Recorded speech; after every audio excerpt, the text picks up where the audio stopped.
Hi friends, welcome to my channel. আজ আমি তোমাদের করে দেখাবো পানির পাকোড়া, যেটা কম বেশি প্রত্যেকেরই জানা একটা রেসিপি, কিন্তু আজ আমি এটা আমার মতো করে তোমাদের সঙ্গে শেয়ার করছি। আমি এখানে 100 গ্রাম মতো পনির নিয়েছি। তারপরে পনিরটাকে একটা গ্রেটারের সাহায্যে এইভাবে গ্রেট করে নিয়েছি আমি হাফ টুকরো ক্যাপসিকাম, সেটাকেও আমি এইভাবে কুচি কুচি করে কেটে নিয়েছি। আর নিয়েছি একটা হাফ পেঁয়াজ, সেটাকেও আমি এইভাবে টুকরো টুকরো করে কেটে নিয়েছি।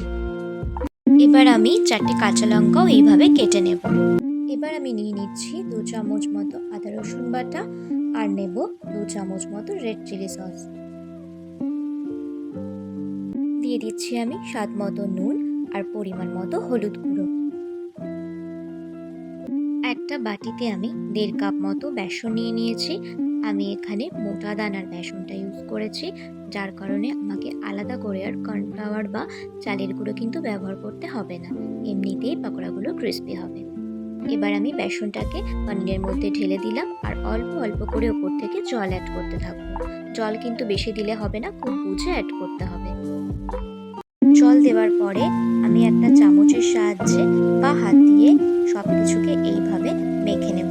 ভালো করে মেখে নিয়ে আমি 10 মিনিট মতো এটাকে এইভাবে রেখে দেবো। আর তারপর আমি একটা একটা করে গোল গোল করে এইভাবে বানিয়ে নেব।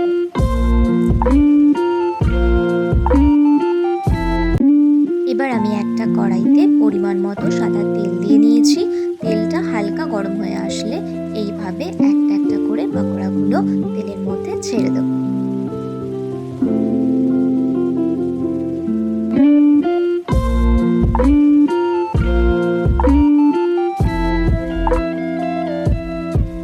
এইভাবে একটা একটা করে উল্টে পাল্টে পাকোড়াগুলোকে আমি ভেজে নেব।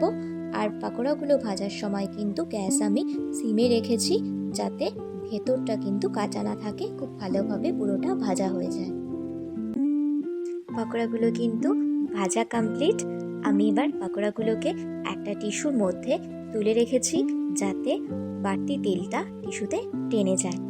তো আজকের এই রেসিপিটা তোমাদের কেমন লাগলো অবশ্যই কিন্তু আমাকে কমেন্ট করে জানিও। ভালো লাগলে লাইক করো আর আমার চ্যানেলটাকে সাবস্ক্রাইব করে দিও। Thank you.